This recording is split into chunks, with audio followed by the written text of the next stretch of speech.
La Peña.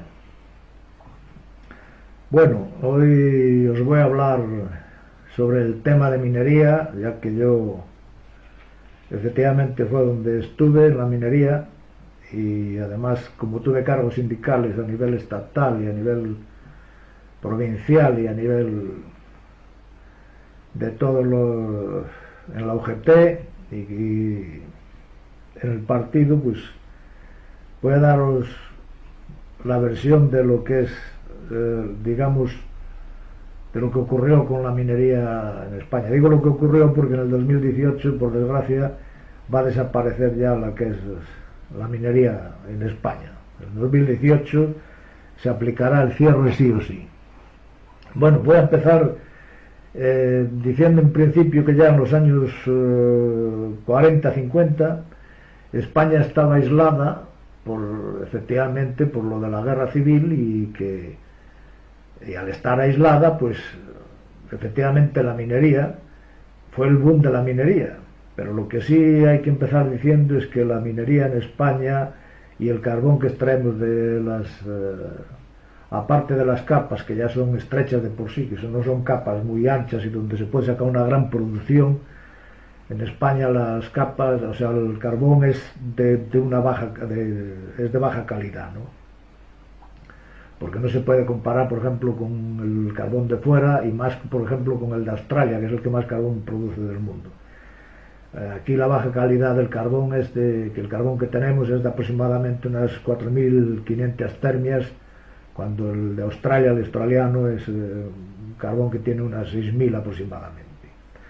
Pero bueno, como os había dicho al principio, en los años 40 y 50, al estar aislada, ahí era donde el boom de la minería, donde claro, en esa época, al no tener, digamos, competencia con lo de fuera, pues ahí es donde se extraía carbón cuando se podía extraer el carbón. Lo que ocurre es que luego, en el año ya 59, cuando hubo la apertura, ya tenía que competir con el carbón de fuera, pues efectivamente ahí ya fue donde vinieron los problemas, porque era costoso sacarlo y era España, los españoles que tenían que pagar ese tema. Entonces, ¿qué ocurrió? Que Franco, en ese momento, ya para evitar efectivamente que no hubiera algaradas y que no hubiera esos problemas, fue cuando Franco decidió crear UNOSA, ¿no? Pero bien, ya una vez creada UNOSA y ya ese mastodonte, y ahí ya fue donde se empezó a hacer ya. Los españoles tenían que poner dinero para UNOSA, porque eran los que estaban extrayendo el carbón, y efectivamente ahí ya empezó eso. Pero bueno, luego en los años 80, fijaros que en los años 80 había 52.000 trabajadores en lo que es en el sector minero, ¿no? En ese periodo en UNOSA había unos 36.000, ¿no? Pero bueno, en ese periodo, ahí ya el gobierno nada más que entró el gobierno de Felipe González, y más en el 82, cuando eso, ahí ya fue donde se hizo el primer plan de ajuste ahí, es el primer plan del carbón. Ahí efectivamente, de 36.000 trabajadores que había en esos momentos, en el primer plan ya se pasó a 26.000 solamente. Eso ya todo con dinero de todos los españoles. Además, efectivamente, igual los sindicatos que la patronal y que los gobiernos, ahí fue donde engañaron a los mineros. Donde engañaron a los mineros fue donde se hacían afirmaciones falsas, donde el PSOE en sus mítines programaba de que era un recurso estratégico, las centrales, los sindicatos efectivamente de aquella, pues lo mismo, que eran recursos estratégicos y tal, para meter a los trabajadores en el tema, y que eso, cuando efectivamente que ese sector estratégico es cuando solamente el 7% de la energía que se produce en España era referente al carbón, cuando la hidroeléctrica está entre el 11 y el 16, y que esa no tiene casi subvenciones, y luego ya me contaréis con el uranio, ¿no? Que se podía extraer uranio y las nucleares que dan el 21% de lo que es la producción. Pero bueno, yo voy a centrarme más, digamos, en los planes que se hicieron del carbón. Los planes del carbón, ya dejando aparte lo de los años 80, que eso ya lo hizo el Partido Socialista, volvemos a los planes que esos planes solamente los hicieron todos el Partido Socialista, a excepción del último que lo hizo, que luego explicaré, que lo hizo el Partido Popular.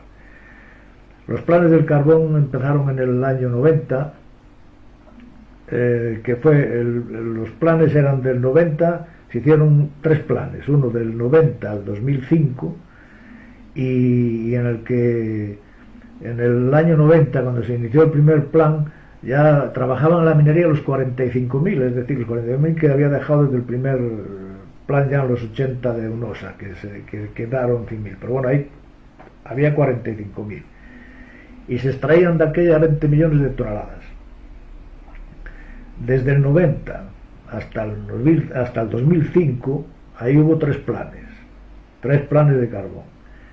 Uno que comprendía del 90 al 94, otro del 95 al 97 y el otro del 98 al 2005. Estos se hicieron con gobiernos del PSOE, y creo que tocó alguno también el gobierno del PP, pero bueno, de 4.500 trabajadores que había y 238 empresas, se pasó a 8.000 trabajadores, o sea, de 4.500, no, de 45.000 trabajadores que había. Bueno, y había 238 empresas. Bueno, pues se pasó a 8.264 trabajadores y 28 empresas, fijaros, las empresas que desaparecieron. Y la producción era de 12 millones de toneladas en esos planes que se metieron. O sea que, dicho de otra forma, fijaros que se perdió el 81% de las plantillas, contabilizándolos, esos 37.000 puestos de trabajo que se perdieron en esos planes, los directos más los inducidos que había sobre estos trabajadores. Las cuencas mineras se perdieron de 110.000 a 180.000 puestos de trabajo.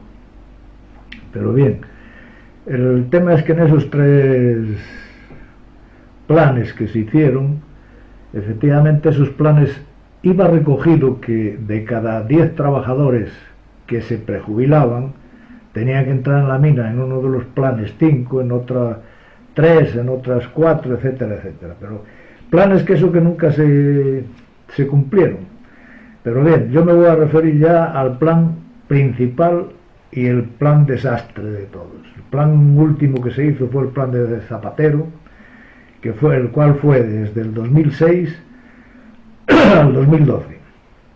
El plan ya preveía de aquella la extracción de carbón en 2 fases. Una, hasta el final del 2007, que se pasaría de 12 millones de toneladas, que estaba hasta el 2005, a 10.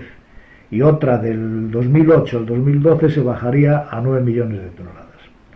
En cuanto al personal, a reducir de los 8.300 trabajadores que había en el 2005 a los 7.300 en el 2007 y después al llegar a los 5.300 al final del 2012. El plan era que eran 2.530 trabajadores en Asturias y 2.210 en León y Palencia. Entre los 3 acumulan el 90% de lo que es la minería de toda España, ¿no? El planteamiento de Zapatero ese se vino abajo todo porque en el 2010, fijaros que ya estábamos en el tema de la crisis, en el 2010 Europa es cuando aprueba la resolución 757, donde finiquita la minería, donde da precisamente el fin de la minería al año 2018.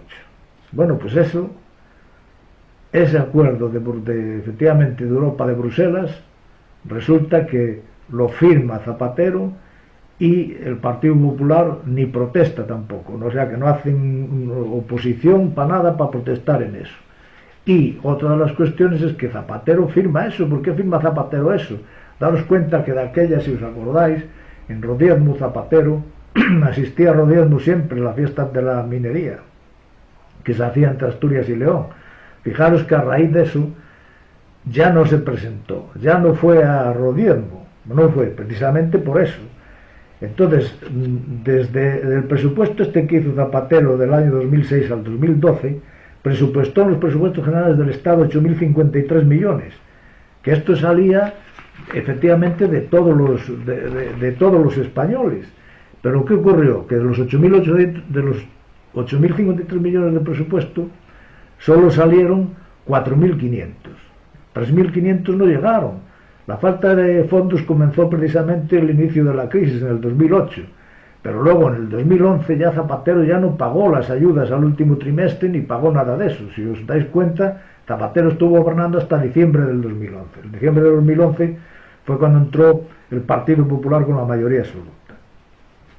El año clave, ya os digo, fue el 2010, que fue donde el famoso artículo es el del 787, que es una decisión que toma Europa y que está firmada por Zapatero. Es decir, que en el año 2018 sí o sí la minería ya termina, y eso es lo que no sabían los trabajadores. Y aquí el PP dice que sigue defendiendo, el PSOE también que sigue defendiendo, pero el PSOE de todas formas, también que lo sepan los mineros y que lo sepan todos los trabajadores, el PSOE fue el que colocó a Vitorino. Vitorino fue el que lo colocó para absorber todas estas empresas, pero para absorberlas ¿para qué? ¿Para que beneficiaran a los trabajadores? No, para cerrarlas.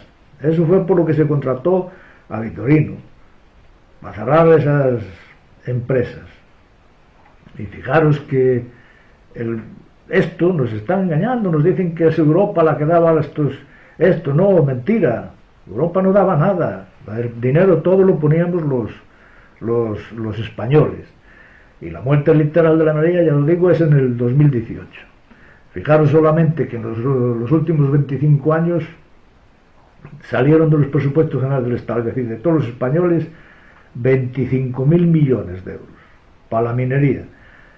¿Por dónde los metió Vitorino? Pues creaba otras empresas, creaba empresas de construcción, empresas para hacer carreteras. De hecho, ya veis que compró máquinas nuevas y todo eso en Portugal. Se metió ahí, claro, y se metió precisamente a luchar con Florentino Pérez, que es un potente en el tema de construcción y en tema de hacer carreteras y de hacer todo, pues allí las tiene paradas. Y todo ese dinero fue para eso. En vez de ese dinero invertirlo donde se tenía que haber invertido, aquí en la cuenca minera de Fabero, además, sino que estudien el Instituto Geológico Minero, que es del Estado, que ahí es donde van a parar todas las pruebas que se hicieron y todos los sondeos. Aquí en Fabero hay 3 o 4 capas descubiertas, precisamente, que están sin tocar, pero bueno, de momento ese carbón pues no se va a tocar, porque es más barato el que se trae de Australia y todo eso. Y luego, otra de las cuestiones que están diciendo, no, pues es que, claro, el carbón tiene que estar subvencionado para que los trabajadores puedan cobrar. Y al no ser rentable, pues es lógico que se... Bueno, Peña, esto es la realidad de la minería, y otro día me extenderé un poco más, porque esto es para hablar 3 o 4 días seguidos. Sin más, como siempre, que no os pase nada, y si es algo, que sea niña.